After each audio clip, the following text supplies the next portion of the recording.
si Satanas. Ang puwersang anti-life na ito ay sinusubukang baguhin ang ating kultura.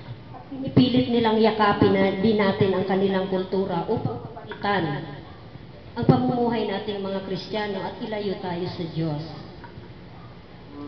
Kaya po mga kapatid, kailangan magkaroon po tayo ng matatag na katayuan sa isyong ito.